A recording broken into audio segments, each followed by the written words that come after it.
applause, footsteps echo through the villa. Velvet on the drapes, chrome handles on the Skrilla. Ghost in the driveway, tent darker than a secret. The grill splash once, whole room going speechless. Nights been sleepless, they're throwing shit together like a genius. The blade was steady cutting up the block to feed the demons. Got many reasons why I feed the fiendish every season. Treat the tech like a salt shaker, leave the street season. I'm a cut product, no additives in the mixture. A brick of pure truth sitting heavy in the picture. Most of these cats airbrushed, painted for the camera. I'm brushed on the steel, scars baked into the character. Fur collar hanging off the shoulder like a king cake. Old money habits, new money in the briefcase. Cigar smoke curling through the chandelier crystals. Every move has been deliberate, never accidental. Realest fingerprints left behind on the evidence. Realest cracked knuckles earned through fades and experience. Raw like the ocean when the hurricane's spinning. No filters on the water, just survival and ambition. It's the real raw nut cut special. Change the channel if you can't fuck with my level. I keep the block hot enough to twist every mental. The shit I spit is cold enough to scare off the devil. They said don't be a menace, but I'm not in South Central. The boys from my hood moving on presidential. The all black master match the gad in the Hellcat. Keep a fat stack from where my shorty go mental.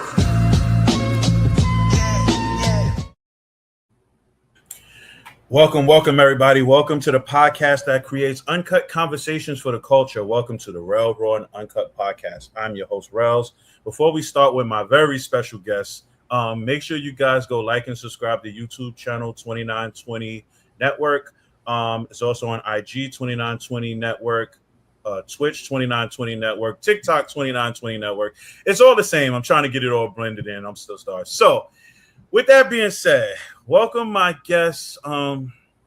This conversation is going to be a little personal for me too, because my grandma passed away from this breast cancer thing. So this one is definitely going to be a little for the heart. So I want to introduce my guest, Kisha DuPree. Welcome. Thank you for having me. No, thank you for being my guest. How's everything? First and foremost, how's everything going? How are you doing? I'm good. I'm blessed. Had a journey for the last year. I beat that monster twice in that year, and just ready for my new norm. You know, my journey has not ended yet. It's gonna go on for a while, but I'm just blessed to be here to, fight another day, to see another day.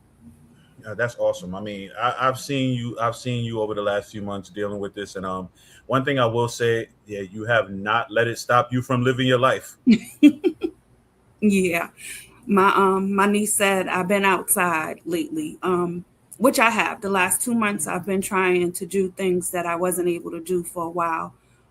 Try to be there for people who have been here for this whole year for me, and my people understand, my village understands when I say I can't make it or I don't make it, it's not because I didn't want to. It's just I really could not.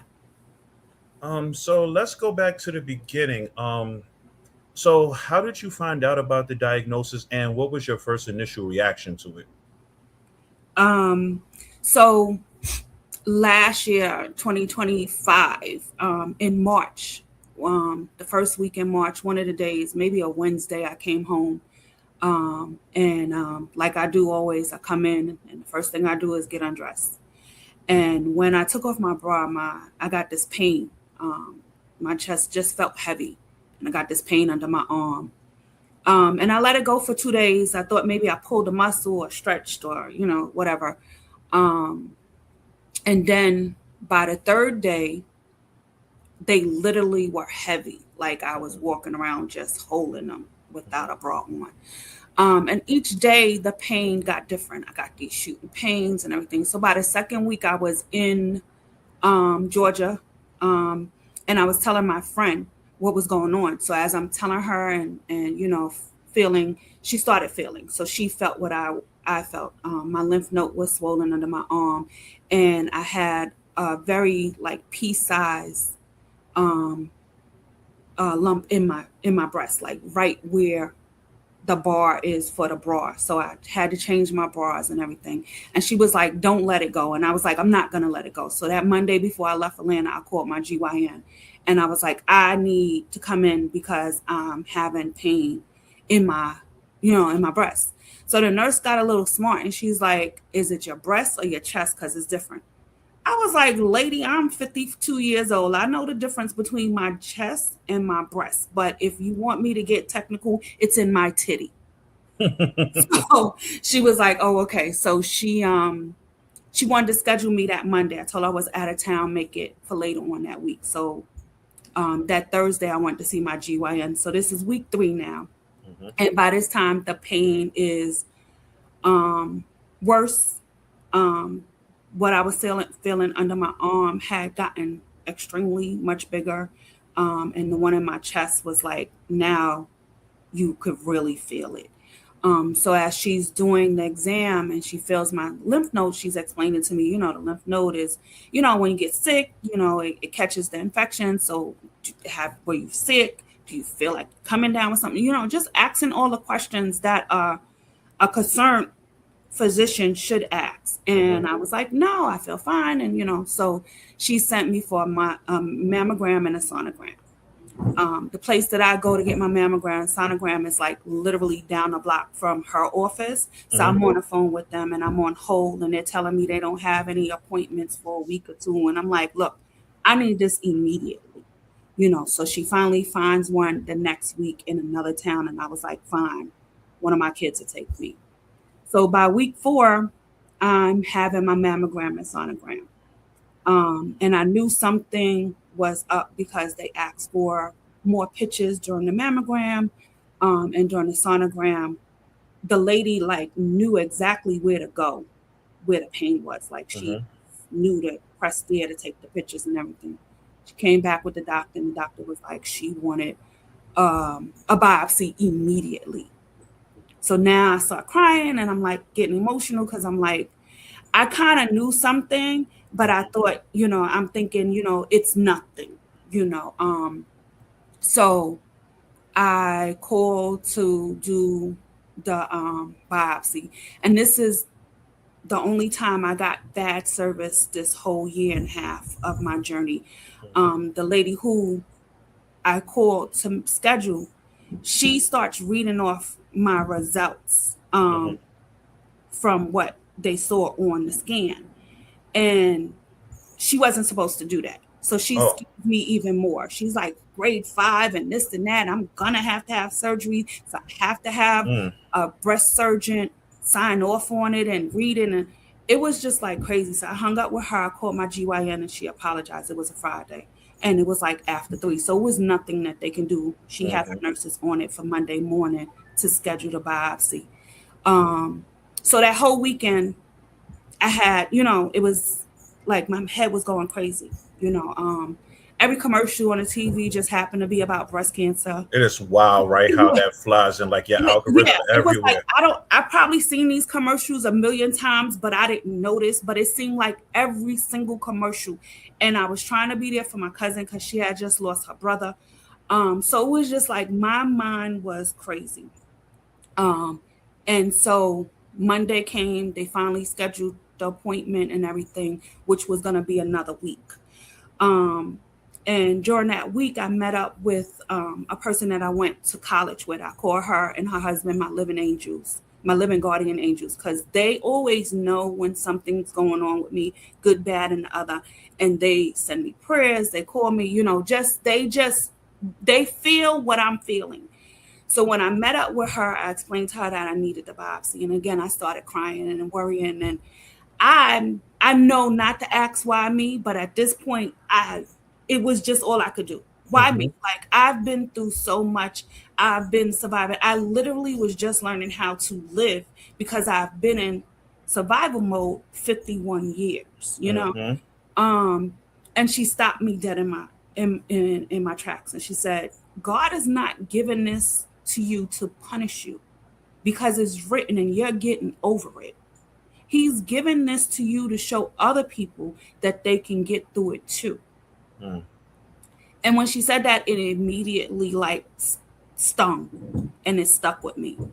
And I was like, all right, so this is not for me to keep to myself. This is for me to share my journey, the good, bad, and ugly, so that other people understand it. Because before this, I didn't understand cancer. You know, I knew lots of people that had it, you know, maybe not Mhm. as close to me, but that had it. And I would say, you know, I wish you well. And I'm glad you got to ring the bell. And, you know, you're going to get over this. I said all the things, the cliche things that everyone learns how to say when they don't understand it. So being on this side of it taught me so much. Um, I did the biopsy. My breast surgeon, when she saw the results, because I had met with her years before, she wanted to do the biopsy herself. So April 11th, I had my biopsy done, and even she was surprised. She looked at all my mammograms from 2021 to 2025, and I had just had one in July of 2024. You know, Mhm. and we're in, you know, April. So she couldn't understand why it was so big, what was going on. So she took a lot of tests. She was like, I'm testing for everything. And she told me by that Wednesday, I would have the results. And that Wednesday, she called me and I missed a call. And about one something that afternoon, she called me back. And she called me because by the time I got to see her, I was in pain. Like she had to give me Vicodin. Like Mm. the pain on top of her having to do the biopsy, and then when you get the biopsy done, they stick this needle in, they put these things in, and then they have to do a mammogram right behind it to make sure they're in place. So all of that was just like more pain. So, you know, her initial question was, how am I feeling? Is the Vicodin working? Is it getting better? You know, how is it looking? And I explained to her I was still in pain, and so that's when she broke the news. She didn't want to wait to call me in office. I work in New York, my doctor's in Jersey, so she told me over the phone, and I immediately like broke down. Like my Mhm. work had to close our office, and I was crying. And the first thing she said to me is that this is not a death sentence. She said, thanks to me for listening to my body and finding it so early, Mhm. we're going to treat it. She had her nurses on the phone calling to make me an appointment with the oncologist to get it started. She was not waiting at all. By 3 o'clock that afternoon, the nurse called me back with my oncologist appointment, which was for the next week. So by 6 weeks, 6 to 7 weeks, give or take, of me being in pain, I had my diagnosis, and my doctors were on it already for my treatment. You know, so I try to tell everyone, men, women, everyone, listen to your body. And if your doctors don't believe you, fire them and hire a new one.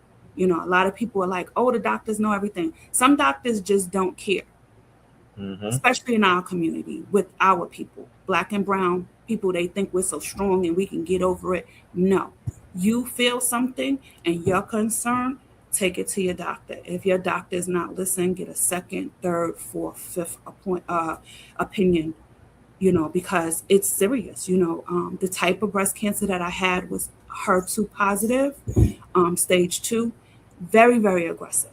And at the beginning of me learning about it, I was like, oh, I thought I had the good cancer, you know, because they told me that it works with the chemo. You know, the chemo works, not listening to my doctor say is aggressive. So they got to be aggressive.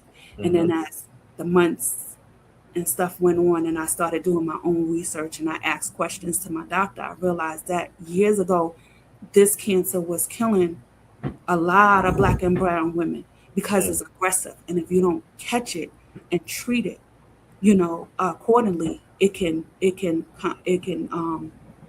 progress. Like I said, between when I first felt it and when they diagnosed me, it went to 4.7 under my arm and my lymph node. Mm. Um, and had I not started chemo right away, it probably would have got bigger. Mm. So explain to people, because you just said it, but I just need you to explain it to people again. How important is it? Well, for women too, especially women, but how important is it for you to get these mammograms? It's important for women to get mammograms, and they give an age, but if you have cancer, any kind of cancer in your family, you need to speak to your doctor. Those questionnaires that they ask at the beginning, they're not being nosy per se. They have to know, and they give you a score. Some doctors just look at the score and leave it alone. But there's a certain score, I don't know what it is, don't quote me, but there's a certain score that they're supposed to recommend that you start getting mammograms, that you start getting tested. There are tests that you can take to see if it's genetic, because if it's genetic, then women younger than 40 and 50 need to start getting tested. There are so many women I met along this journey, 10 offhand, that are under 30 or just made 30, under 35, that have been diagnosed with cancer, all types of breast cancer, and if they waited, it could have been fatal, so listen to your body. First of all, if you feel like you need something, again, ask the doctor, keep asking the questions, but mammograms are important. I also want to say that a lot of people don't know that men get breast cancer. Men get breast cancer and it goes undetected a lot too. And then it causes other issues with men. So again, men, if you're feeling something wherever, go for your annuals. I stress to my brothers and my friends and, all males that they need to go. You guys don't like to go to the doctor. You'll take a pill or, take some shots of something and say it'll be all right. And, you have to go get your annuals. If you just go one time a year, it can save your life. Absolutely. Yeah, you're absolutely right. I make sure. I was one of those people who didn't like to go to the doctor, but I make it my business to go now. If I'm feeling something doesn't feel right, I will definitely go. I've learned to listen to my body a lot more now. It was something, like you said, like as a guy, it's like we feel like we can deal with the pain a lot more than the average person. But like you said, going to the doctor just that one time can save your life. Yeah, getting a blood test. Some people find out. My daughter's father had no symptoms. A year before I got diagnosed, he got diagnosed with prostate cancer. Oh, wow. He went for his annual, and his blood test was sky high. So then they did a biopsy. 80% of his prostate was positive for cancer. Wow. And he had, when I say no signs, no nothing, so it's very, very important to go eat. Like I said, even if you go that one time that year, make sure they run all the blood tests. Diabetes is big in our community. Yeah, cancer, all types of cancer is big in our community. And sometimes it goes undetected because we are not advocating for ourselves. We are not going to the doctor and saying we want X, Y, and Z. There are so many tests now. With my type of cancer, because it's not hormonal, once I'm finished my final treatment, I don't go on medication. But my doctor, I have to see her every 3 months for 2 years for her to run a shitload of blood tests, and then I have to change my diet. I have 2 more surgeries to go, so it's a lot, it's a lot. But to me, it was worth it. To be here, to be with my family and my friends, to be with my kids, it was worth it. I have a lot of side effects from the chemo and the monotherapy. Radiation, I haven't had a lot of side effects from, thank God. And my skin is looking really well. Like the doctor was really surprised. Thank God. But, it's a lot. But to me, it was worth it to see another day. I celebrated another year of life yesterday. Happy belated birthday. Thank you. And so it was worth it. But we have to stick up for ourselves. We have to listen to our body. Through this process, I've learned how to listen to my body even more. I had to train my mind that it's not a cold or the flu. So when my body is saying lay down, I literally had a time. I could hear my body going 5, 4. When I'm doing too much. So I just listen to my body. I try not to stress because stress can cause it more, and there's other things. Like I got a lot of messages and videos of people talking about well, you can stop cancer by this, and you can stop cancer by that. And I never heard of soursop before, and I heard of soursop, and turmeric and all of that. That everybody sends these videos. After a while, it got tiring, and it got frustrating, and it kind of got like disrespectful, because it's like, now you keep sending me this stuff, and it's not, it's too much sometimes. But I know that it comes from a good heart. But that's the other thing, as a community and being a support to someone who's going through this, there are certain things that are not wanted or needed at certain times, and it can become a little bit disrespectful to the person who's going through it. But the support is really good, So explain to me, how has your life changed since that call? It changed a lot. It changed a lot. It like I said, at first it was scary. At first it was like, what the hell? Like, I really got cancer. Like, it didn't hit me until I got my port put in. The port is what they gave me my chemo and my medicine through. I had 6 rounds of chemo. And after I got that put in, I was sitting in the restaurant with a friend and my daughter, and I was like, we were just talking, and then out of nowhere I got quiet, and I was like, I really got cancer. But it changed my outlook on life. It changed how I valued life, how I valued friendship and family. I can say that it showed me how blessed I am. Like, they really say, like, when you're in the thick of it, that's when he shows up and he shows out. And I really, really, really learned how blessed I am. I don't think I realized that I was so blessed, with love of friends and family. When I announced, so before I announced on Facebook, I told close friends and family. Like, I knew there were some people I had to tell before I announced it. And I knew, because of me knowing my people, I knew, okay, I can text this and kind of get away with it. I have to tell this one to call me because they're going to want to talk to me. So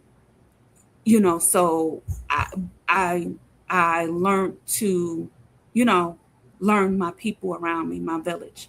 But it definitely changed my perspective in life, my outlook on life, and definitely showed me how blessed I am.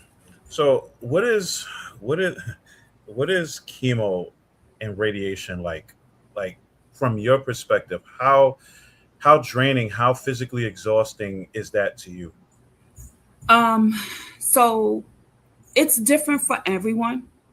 You and I can have the same cancer, the same diagnosis, and the same treatment. It's different for everyone. For me, the first 3 rounds were okay. The first round, so my infusion nurses were really good. They were really loving and supportive. So for my first round, I got there at 8:20. I didn't get out of there until like 4:20. The first round was really, really long. With my chemo, there were 4 different medicines administered at different times. And then I went home with one. It was kind of like, you see the thing for diabetes. It was kind of like that, but it was bigger. They put it on your stomach and it releases in 24 hours to help my white blood cells count go up because of the chemo and the immunotherapy that I was on.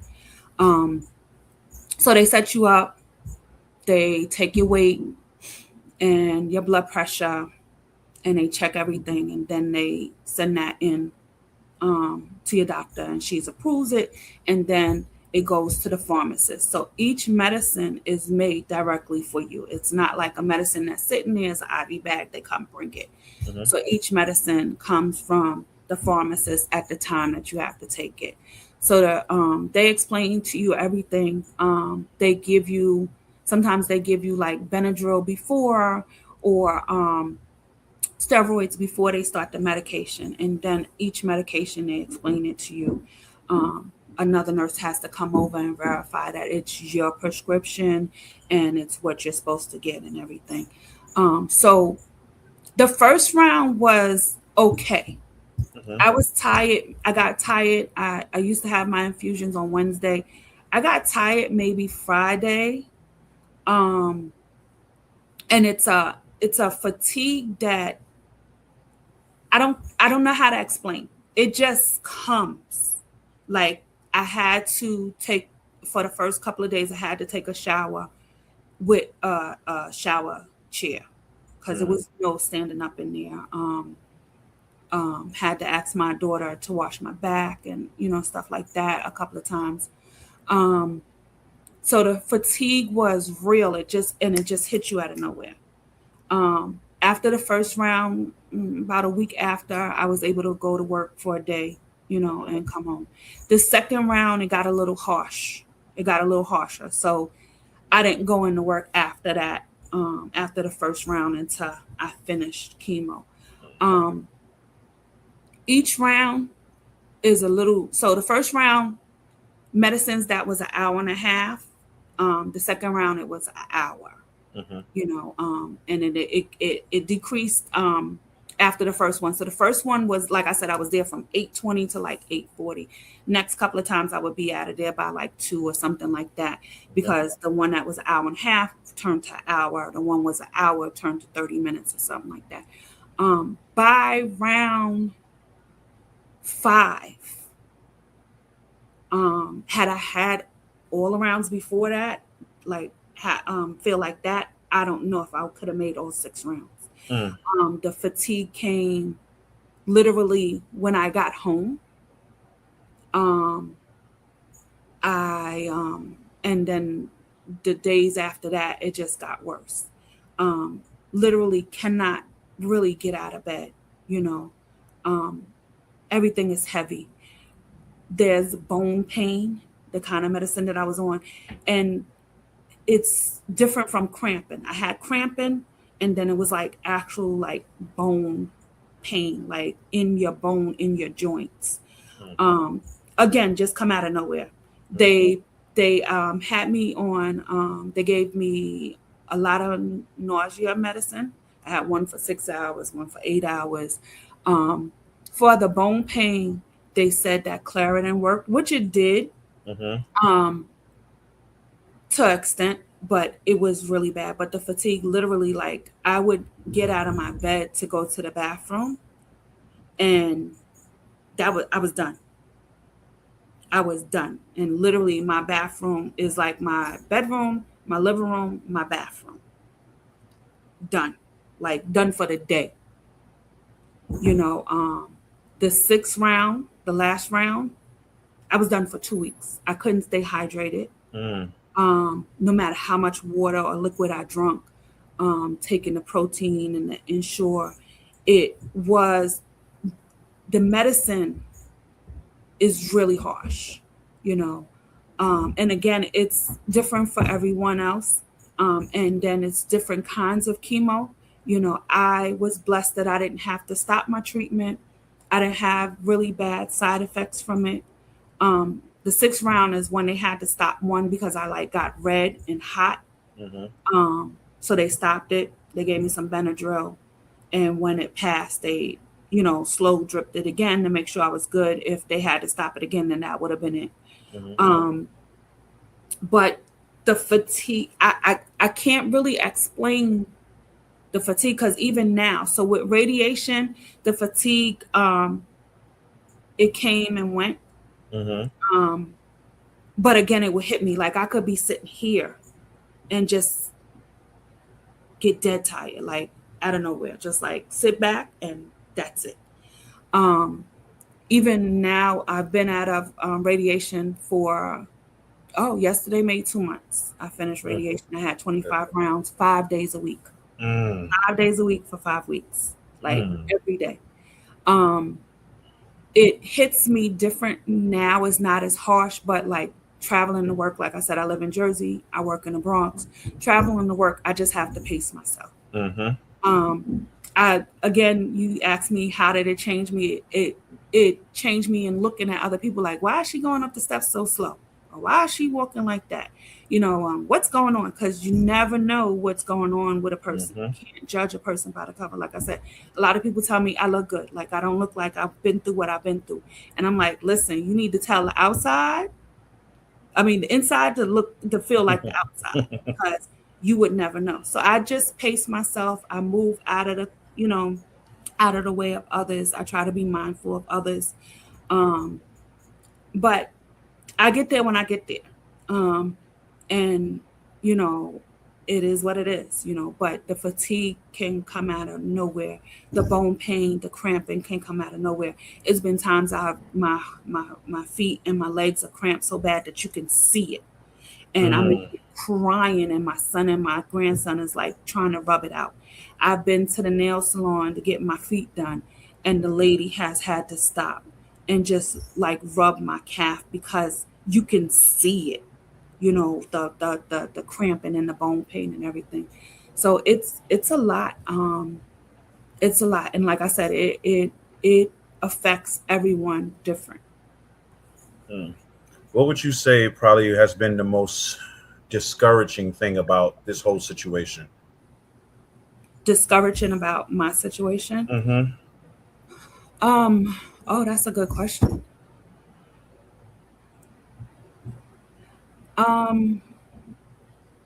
I really don't know how to answer that, because this journey has been hard and harsh, but I've been blessed the whole journey. So I haven't been discouraged too much during it, thank God. I mean, there are times when I wanted to give up. The pain was so bad that I'll think about it. But then I would get a text or a call or a message on Facebook or IG from someone saying, I love you, you're doing good, and that would like trigger that thought to leave. So I haven't been discouraged this whole time, because even to my doctors, to the people in the reception area, to the nurses and everything, I was never a number to them. They knew me, whether I had on a hat, whether I had on a wig, I went in bald headed, mask on. They knew who I was and they understood. So I haven't had any real discouraged. Like I said, again, you sit and you think about the pain and, the journey. And I've had 2 surgeries already. I thought I was done after the first one. And then when they did that one is when they found the second cancer. And again, I was like, wait, what? What do you mean? And I had to rethink it again, and then I had where my daughter wanted me to do so the first surgery that I had a lumpectomy. So they went in, they took out the cancer. They took out 5 lymph nodes, which thank God only the first one was involved. So it didn't spread. And they gave me a reduction in the lymph. I did that because I wanted the least amount of pain, the better recovery, and I didn't really want implants. My daughter, and that only gave me a 50% chance that it may come back. My daughter wanted me to do what I did the second time, what I had to do, which was a double mastectomy, where they take out all the breast tissue when they're taking out the cancerous tissue. And I have a couple of choices. I can go flat.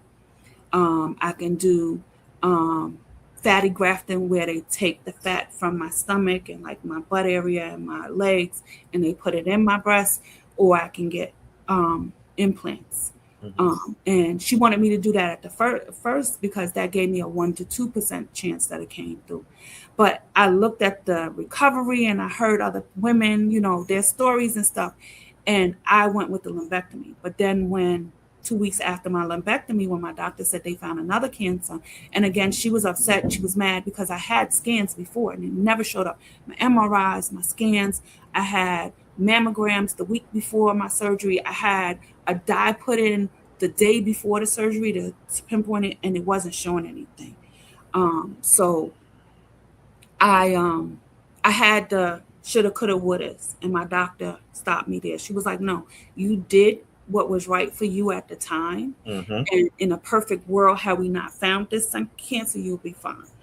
So those are the only times that I've had, like been doubtful or discouraged. But like I said, I'm blessed, like unbelievably blessed this whole journey, and it's nothing but the grace, nothing but the grace of God, so I haven't had any real discouraging. Again, you get the support where, people are like, oh, God only gives it to his strongest warriors. I really dislike that phrase right now, because I've heard it so much. Or, oh, you're so strong, you can do this. Certain words are a little like triggers for me right now. But Mm-hmm. again, I try to look at the person who's saying it and knowing that it comes from their heart, so I have a different outlook on it. But I want to keep talking and telling people about this nasty disease so that our community can be safe, and also to help people who want to be supporters of the person going through it, do it a little bit more gentle, because there are triggers. Like, I'm in these groups, and those are the big ones. Like, they, when people find out that you're gonna get breast reconstruction, at least you're gonna have some new titties. They're gonna look nice. No, like, I wouldn't pay for this. Missing the whole point of that. This pain. You're missing the whole point of the situation. It's like, it's not the same of me choosing to do this. And I can't see how the more power to people who choose to get the implants and everything. It's a different process. They choose to get the implants, so they get them. I don't even have my implants yet. I have what's called skin expanders in, and these shits are heavy. They feel like, sometimes I wake up and I really feel like I have a cinder block on my chest. Sometimes I feel like I'm walking like over. I have to like do like this because they're so heavy. I've been back to work for the last 3 weeks. I haven't had PT. So I haven't had my lymphatic massage. So they're extra heavy right now. This is not the same.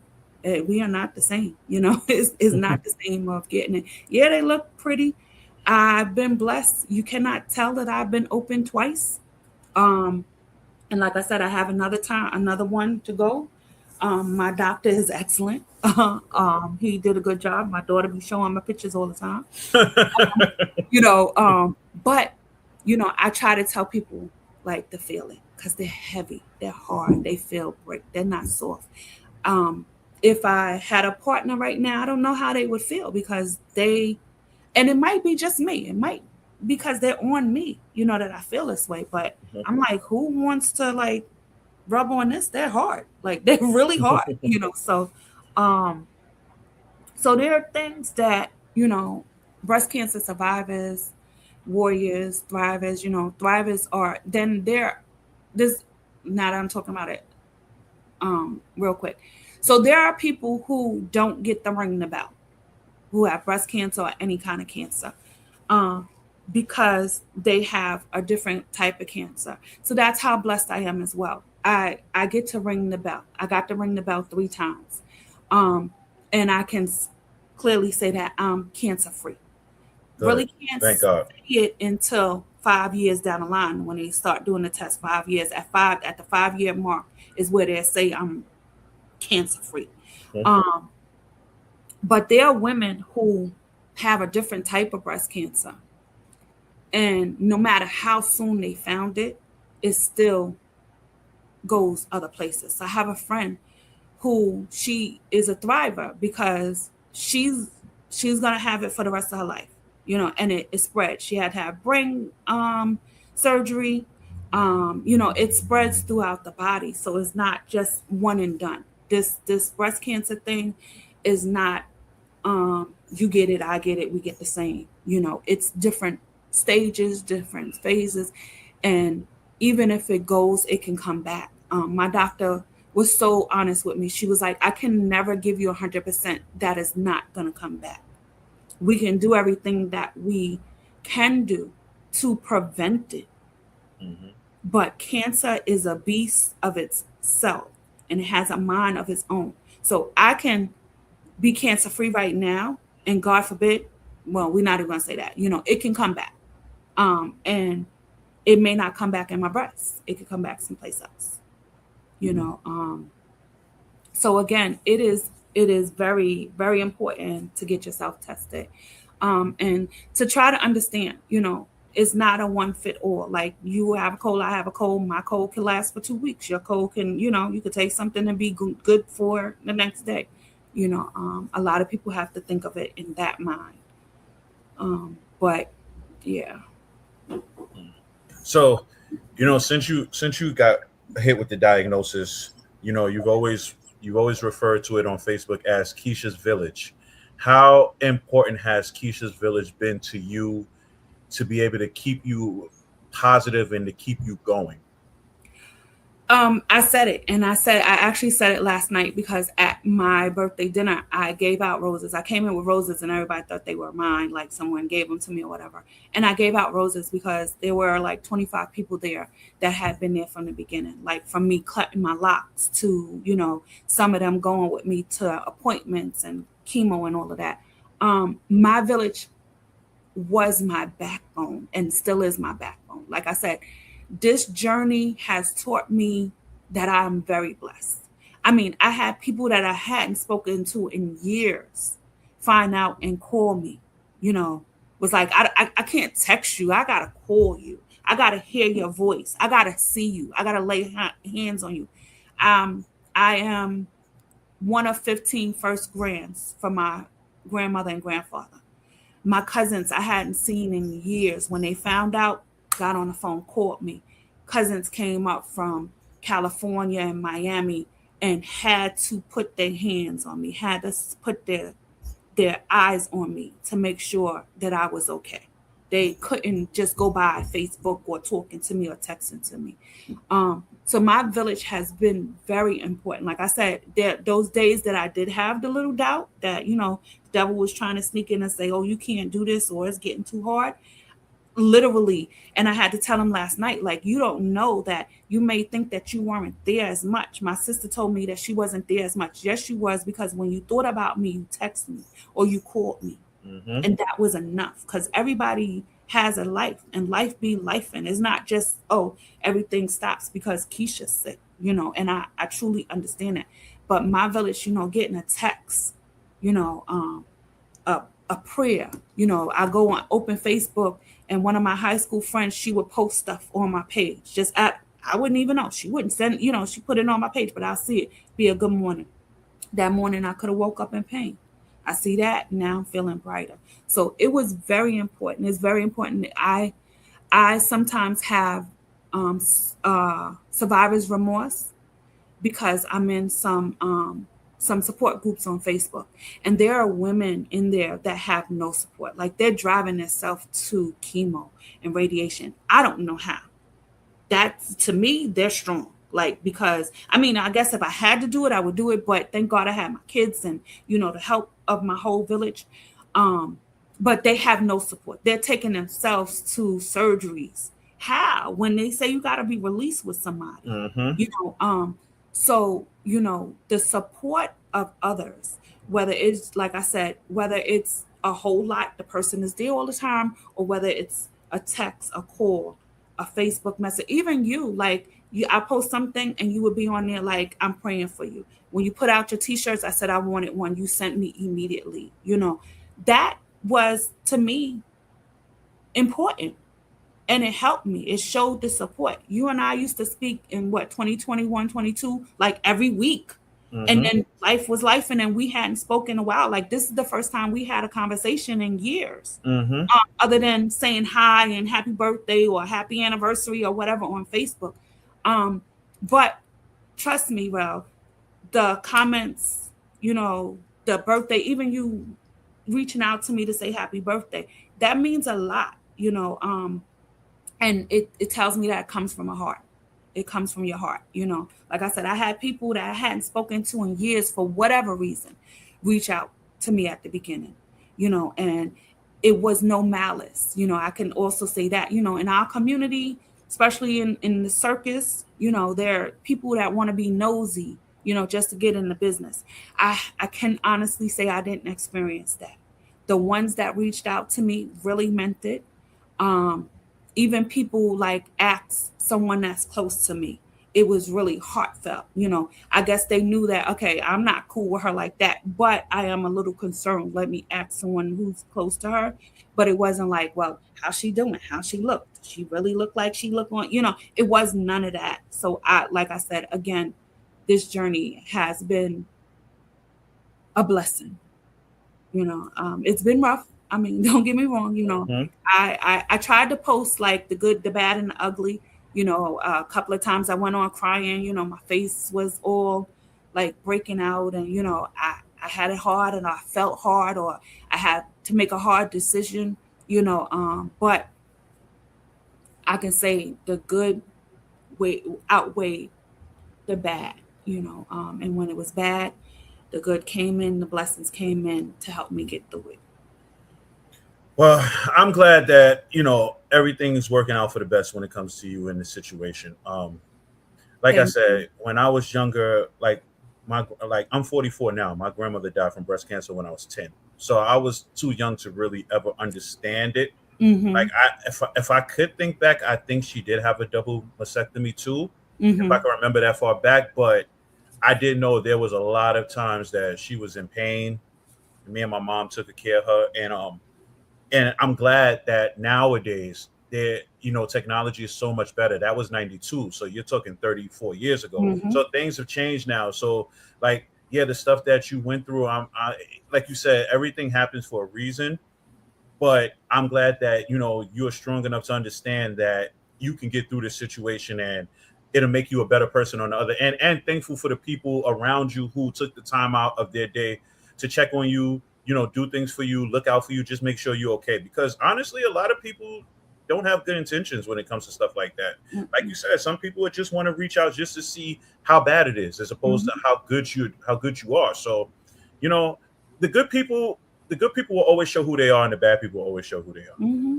But like I said, I'm just happy that you got to ring the bell. I'm happy that even like you said, it's those people that don't have anybody to help them.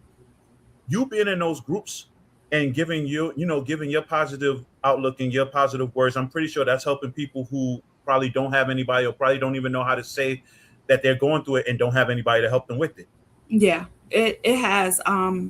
A guy that I dated years ago, when I announced, he called me and told me that he had went through it by himself the year before. And he was just glad that I had the support I had, and and open with it. Yeah, in those groups I try to send positivity. I send, even just sending, one of the bitmojis saying, sending hugs. To Hmm. me, it helped, so I try to help. um I try to give positivity. I try to uplift people. I mean, that's always been my nature. you Hmm. know um I've been known to be mean. Some people, but that's the people who don't know me. I've always been a caregiver, and someone who really, really cares about different things. So I, like, when you asked me to talk, sure, you could have asked me a couple of months back. I want to give this information because, like I said, it wasn't given to me to punish me. It was given to me to share it. Someone else can hear my story and be going through similar things, by themselves. And hopefully they feel at least comfortable to reach out to me, to discuss it. Because that's what I learned as well. Like I said, my care team, they're really on it. So like, when I got to meet my oncologist, her nurse already put me in touch with a social worker, and different, they make sure everything is in place that Hmm. you can have a healthy journey. But that therapist, she I don't know, the two times that I spoke to her in person, her eyes to me showed like she was worried about me or she felt sorry for me. She couldn't understand what I was going through.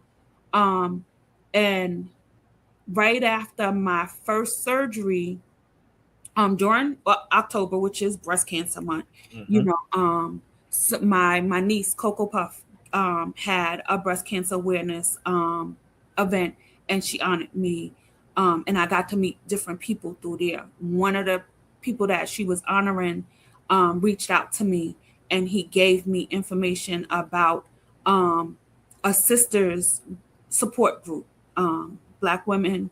It's called Share. African American, it's because Share is big, so they have different components. But my mentor, she's 13 years a survivor, and I got to talk to her, and in talking to her, she literally understood. Like, you could talk to people and they don't understand. I had a friend who I had to tell the same thing over and over because she wasn't understanding.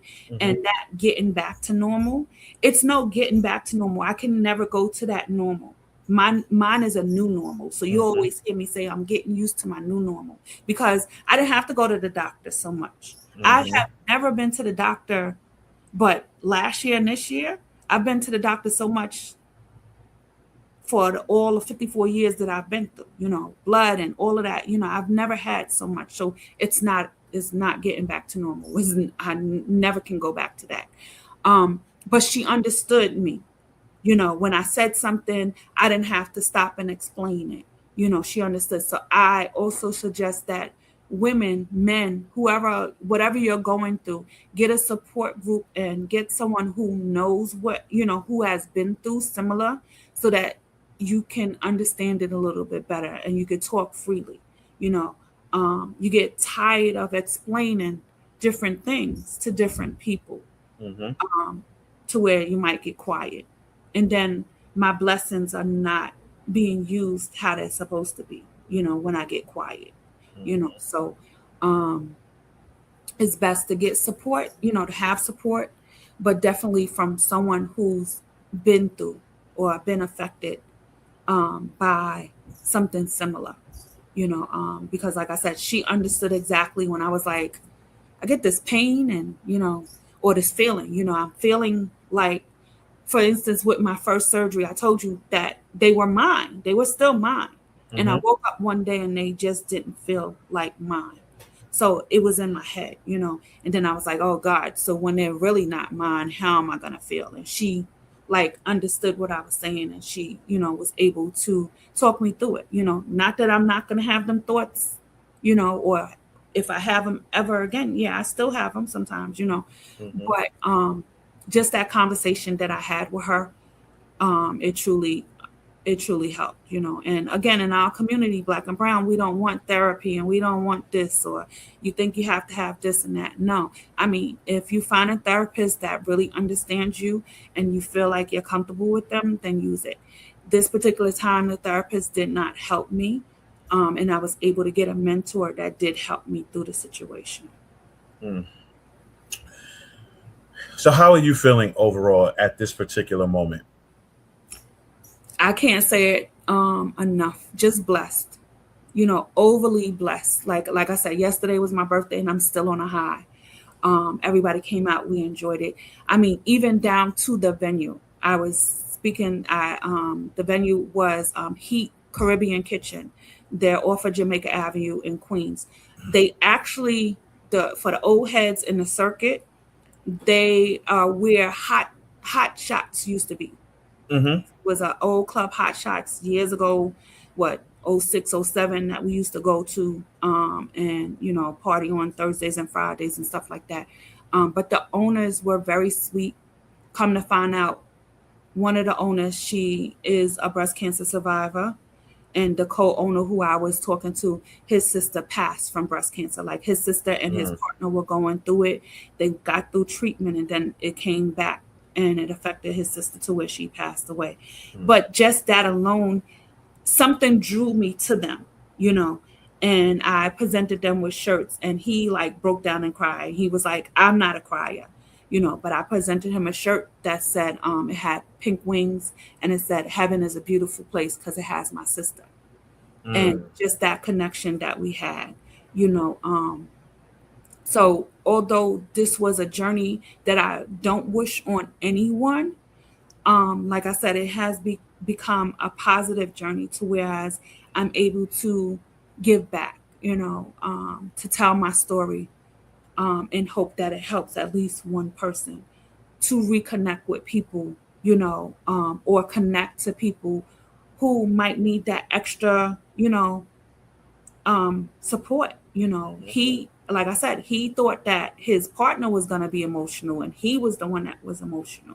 And I told him, I said, yes, it could be no other way, but that your sister sent me to you. You needed me at this time, you know. So my daughter and I'm gonna probably try to bring some other people out to go celebrate Wendy, his business partner's birthday on the 24th of this month. Go back and celebrate with them. But I mean, it was nothing but love when we walked in. The atmosphere, the food, everything was just great. And again, just a blessing, you know, that I said I wanted to have something for my birthday. I didn't know exactly where. I found this place at the Blue on Instagram and watched, you know, for 2 weeks to see how I felt about it. And it was drawn to me. Yeah, everything happens for a reason. Everything puts you in the place you need to be. Look where you ended up because you checked out that one place on Instagram, and look what happened when you got there. Yeah.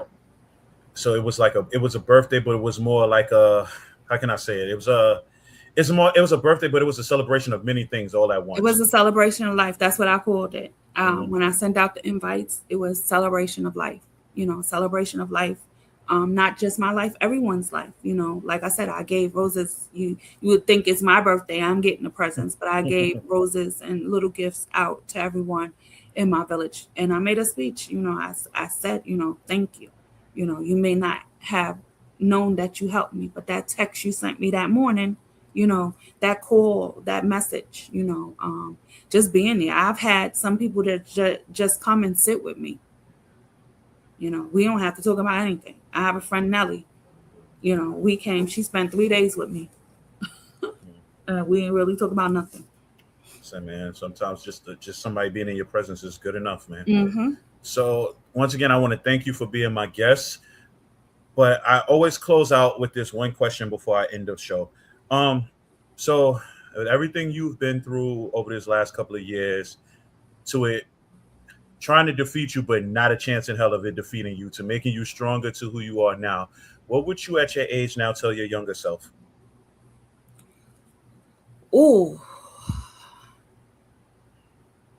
baby girl, you got this. You know, like I said, you know, this may have been one of the hardest journeys that I've been on, but we could sit here and talk and I could tell you, you'd be like, what? Wait, what? You know, but throughout everything that I've been through, I would tell that 10-year-old me, baby girl, you got this.